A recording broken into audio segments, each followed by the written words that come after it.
thought forms. Where I'm going to tell you a story, something. It's a book I read, but I don't even know the title or whatever it was. But I was intrigued that you can create a thought form, and it can become so real that someone else can actually see it. So I would what I would do, take a silver dollar, and I put it, initially this is how I started. I put a silver dollar on on the table here. I looked at it, and I looked at it, and all of a sudden it's in my mind's eye, so I turn around, and I can still see the silver dollar in midair. But what I want to do is, I want to be able to do this and see if somebody else can see the silver dollar that's not there. Just my thought form putting it. So when I was on lecture tour, I had time sometime during the day to be by myself. And this particular day, I felt I was sitting in a park bench, and there was behind it there was a mall for shopping, and there were people going back and forth and back and forth. So what I did, and all you can do is close your eyes, and you can make it a bird or you can make it anything, but this silver dollar is what I wanted to do. Now I see the silver dollar, and I mentally put it on the sidewalk. After it's on the sidewalk, and I can see it even with my eyes closed, then you can open your eyes. You can open your eyes, and you can look around, and you can observe the people. And it's still there to me in my mind's eye. Now, will somebody else see that? They go back and forth and back and forth. All of a sudden, a woman comes with a little boy, I'd say about a 2 or 3 year old little child, and he must have been very, very tired of being in his cart, because he was hanging onto the cart, and they were really slowly walking. And when they came to where the silver dollar was, this kid, his eyes lit up, and he reaches down, and he keeps going like this. And his mother said, "What are you looking at, honey?" And he goes, "Nothing." "Well, honey, there's nothing there. There's nothing there." And he's trying to pick it up because he sees it. And then all of a sudden, she says, "Nothing there, honey, let's go." And she's pushing him on, and he looks back at me and sort of grins and goes back. Now, I'm excited about that. Oh, God, I'm excited about that. It's the most wonderful thing. And then I thought, well, I would like an adult. See if there are any adults. So I just sat there and none. Now, this is an all-day session here. It was probably an hour or two later. I'm that silver dollar, and they just pass it by. Some people look where they go, and some not. All of a sudden, there's an elderly man that comes, and he's walking very slowly, probably before his walk for the day. And all of a sudden, he looks down, and he starts smiling. He did not pick it up, but he kept smiling, and all of a sudden, he goes by it, and he said, "I know what you're doing," and he says, I don't recall the words that he said, "I know what you're doing, and it's fine," or whatever, and walked off. So again, this tells me maybe the elderly and the very young have this capability, but at the time I did it, I was not young or elderly. I was in between. So my theory is, you can do it if you choose to. You can start out on the tea table at night, and you can put maybe dice there, or maybe some item there, whatever. And if children are coming in, you have grandchildren maybe, or neighbor children, go ahead and see if they can see it, if they try to pick it up. Something, if it's a toy, a red toy or something that attracts this child. And I said, that would be fantastic. Then you would know this child can see in another dimension. There are many, many children that cry at night and say there's a boogeyman there, or there's somebody in my room, etc. And we have some pretty good classes now at the colleges that investigate a little more thoroughly on this. Its credibility, and they are finding that it has credence, because this can happen. But that was my research therapy. And it seems like after I do it, after I read something, and then I do it, and then I let it pass. I mean, I'm not going to keep doing it over and over and over again. I let it pass. I think, okay, I mastered that, but what useful purpose does it serve? Unless it amuses me or entertains me. And then if it comes up again, I may do it again. I'm doing it with my grandson. Well, of course, he's only a year old, but I'll work with that and see what happens there. So that's an exciting part.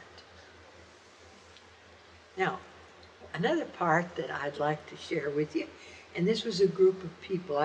We had about 6 or 7, and this is a studio sort of a setup.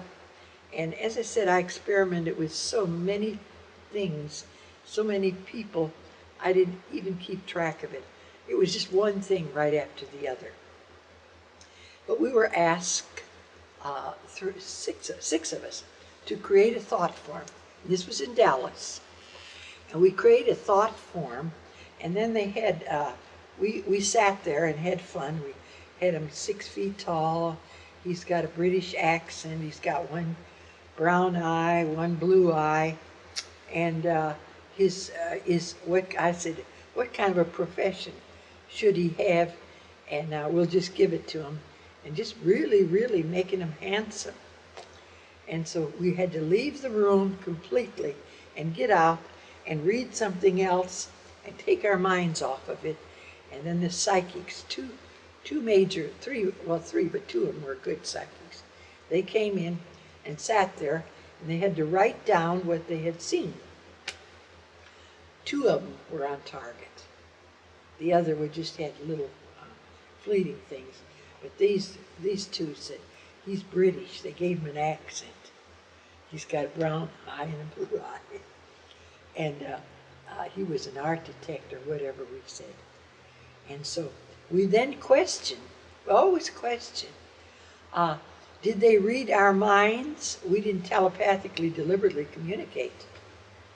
But they could have read our minds, but they saw the person. That's another experiment.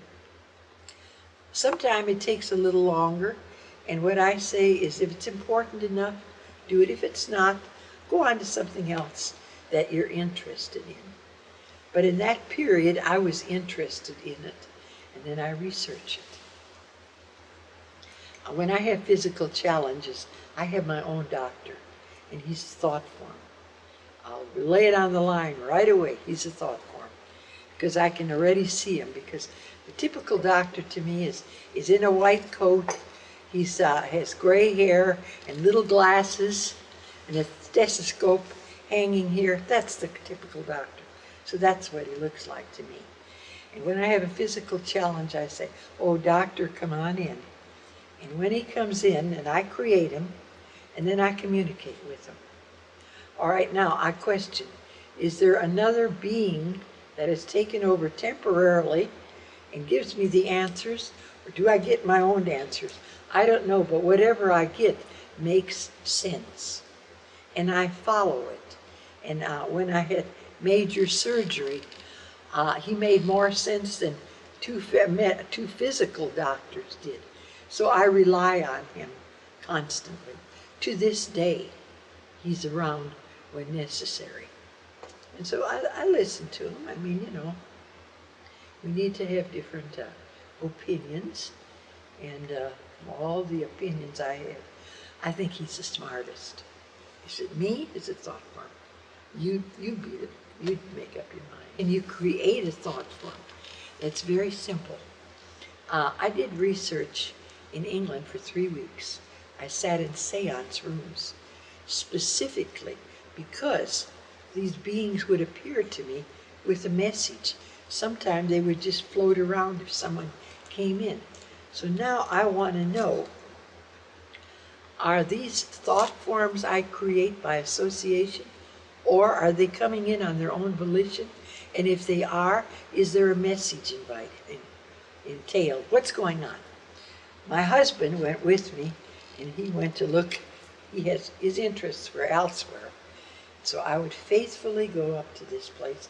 And incidentally, if you're ever in England, 34 Belgrave Square, it is this spiritual frontier association, and it's still there. And you can go there. When I went there, I had to pay $2 when I got into the door, and she said, which medium do you want to sit with? And so you had a choice. I didn't know what, and she says, well, why don't you go with Veronica?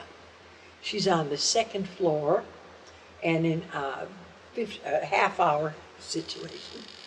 And you go up there with your ticket, and somebody takes it in, and then you're in this room with just a round circle with chairs, and then in a few minutes this medium comes out and sits there, and then closes her eyes. And if you've seen it on television, what is this man called, John, or whatever his name is? I don't even recall, because to me, I'm jaded and it's not interesting anymore. But she would come in and she said, I have a message from Martha today. Martha, Thomas is with you, and he has a message for you. Okay. All right, listen. That electric bill will be taken care of. Don't worry about that. Okay? The flowers we planted for you, they're blooming. Yes, it's our anniversary. I'm waiting for you, Martha. That was it. Behind the medium, I see a little man smoking a pipe, and I see the smoke coming up. I actually can smell the smoke, and it was very pleasant, very pleasant. And that was my first medium I went to. Okay, after you have this seance or whatever, you can go downstairs and they have a tea room. And in the tea room, these women come down, mostly women, and they converse like Harry talked to me, you know, what did Harry say, etc. So I gravitate to the one, and that is I was interested in. And then she tells me, I said, did you see your husband?